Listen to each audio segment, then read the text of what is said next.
Amados hermanos, tengan ustedes muy buenos días.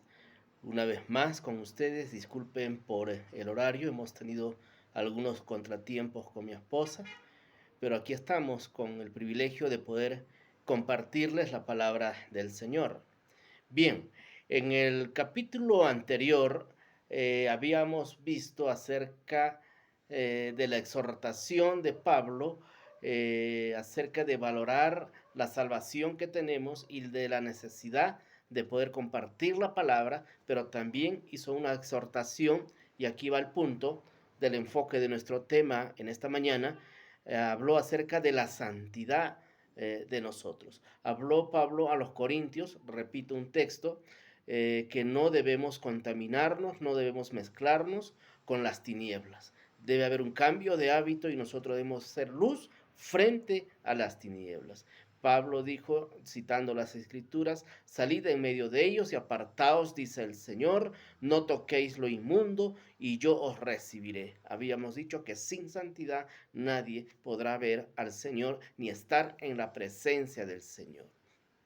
Bien, Pablo había tenido mucho que hacer en el corazón de la iglesia de Corintios, porque había sido, si bien es cierto, una iglesia generosa, una iglesia dispuesta, pero también Pablo se había enfocado en desarraigar aquello de sus corazones, de pensamientos, de malos hábitos, de estructurar de la forma de pensar de ellos que tenían del mundo. Recuerden que yo les había hecho mención que nosotros como creyentes debemos habituarnos a vivir conforme el reino de los cielos a través de la palabra de nuestro Señor Jesucristo. Entonces Pablo había trabajado mucho, había exhortado mucho en este sentido para buscar la santidad, para buscar lo mejor para la iglesia de Corintios. Así como nuestros pastores de repente nos llaman la atención, nos corrigen, nos disciplinan, porque ellos buscan lo mejor, buscan que nosotros desechemos la carne, desechemos los malos pensamientos, los malos hábitos, nos arrepintamos de corazón y le podamos servir con santidad al Señor. Y en este sentido, Pablo aquí dice, admitimos, el título de este capítulo dice, Pablo, el regocijo de Pablo al arrepentirse los corintios. ¿Qué quiere decir esto? Que se regocija del cambio que había estado dando la iglesia de Corintios, al arrepentimiento, al cambio de vida, al cambio de estilo, al cambio de corazón y buscar la santidad. Así dice Pablo, admitimos que a nadie hemos agraviado, a nadie hemos corrompido, a nadie hemos engañado. Muy claro, Pablo. Como iglesia, como pastor, como misionero, yo les digo, yo admito que a nadie he agraviado, que a nadie he corrompido y a nadie he engañado. Les he dicho lo que dice la palabra. Y lo que la palabra dice, tal vez los haya a ustedes desafiado, los haya llamado a arrepentirse y a cambiar su forma de vida. Yo no los he engañado, la palabra dice, y yo he sido honesto en exhortarles a ustedes. No lo digo para condenarlos, pues ya he dicho antes que estáis en nuestro corazón. El pastor es así. Yo no te digo, exhorto, te llamo la atención para condenarte ni para juzgarte, sino para que eso produzca arrepentimiento y cambio de vida en tu corazón. Le dice así, no dije esto para condenarlos, sí, porque ustedes están en mi corazón, le dice Pablo. He sido duro con ustedes, pero ustedes están en mi corazón para morir y vivir juntamente. Dos sentidos tiene esta palabra. Vivir, morir, primero dice, morir en nuestra carne, nuestros pensamientos, y vivir juntamente para servirle a Cristo. Yo no sé si me dejo entender. Hay que morir a nosotros mismos, a nuestros viejos hábitos, a nuestra carne, para vivir en santidad y servirle al Señor. Eso está diciendo Pablo.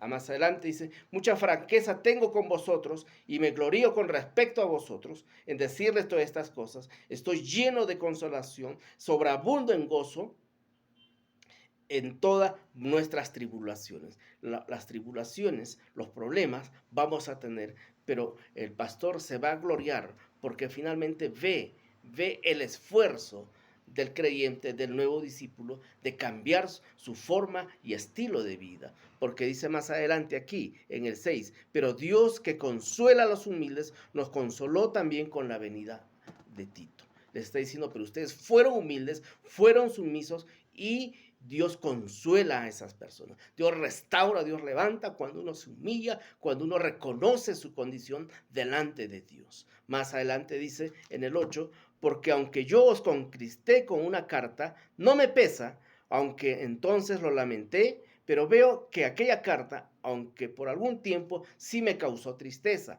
9 dice, ahora yo me gozo, porque hayáis sido, no porque hayáis sido contristados, no porque esta carta haya golpeado tanto tu corazón, sino que porque produjo arrepentimiento, porque habéis sido contristados según Dios, para que ninguna pérdida padecieseis por nuestra parte. ¿Qué quiere decir esto? Nosotros exhortamos con la palabra de Dios. Eso tiene que producir cambio en el corazón del discípulo.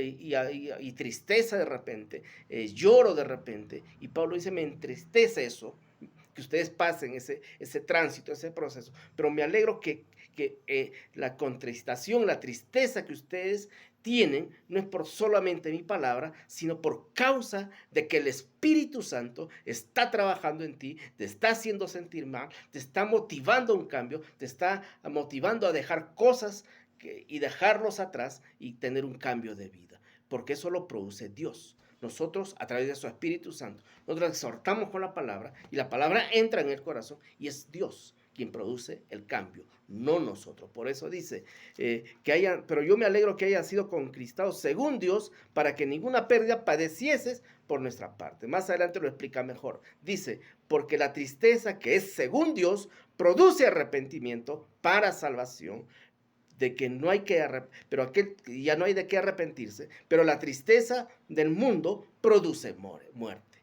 porque es una tristeza momentánea, es un cambio de promesas no cumplidas, motivacional, emotivas, pero el cambio que Dios hace a través de su Espíritu Santo, el cambio que Dios hace es una transformación real, genuina, radical y completa, cuando tú entregas tu corazón al Señor.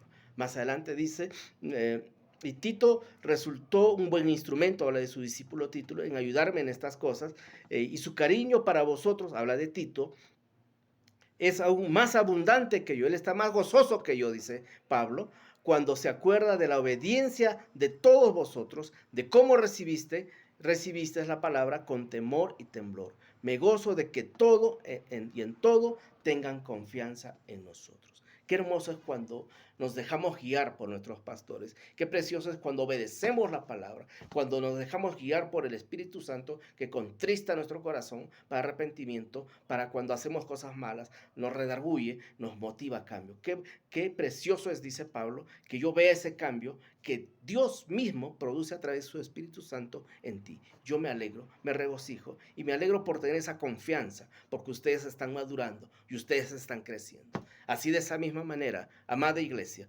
dejémonos guiar, dejémonos exhortar, dejémonos aún disciplinar por nuestros pastores, porque ellos buscan el bien en nosotros. Pero el pastor, nuestros pastores, nosotros como guías, como líderes de repente, guiamos y exhortamos con la palabra, pero quien tiene que motivar al cambio es Dios a través del Espíritu Santo. Eso dice Pablo muy claro. Y en eso yo me glorío, que Dios mismo motivó a ustedes a tristeza y a cambio. Qué precioso la palabra del Señor, que Dios les bendiga, que tengan un hermoso y precioso día para la gloria de nuestro Señor Jesucristo. Y recuerden, hay que cambiar, hay que buscar de estructurar nuestra mente, nuestro pensamiento, nuestro corazón, hay que limpiarnos cada día. Y eso lo tiene que hacer el Señor a través de su Espíritu Santo, pero depende de usted en oración, en ayuno, en conversación con Dios, reconocer aquello que usted y yo sabemos que estamos haciendo mal. Y Dios, a través de su Espíritu Santo, nos va a cambiar. Que Dios los bendiga, amada iglesia.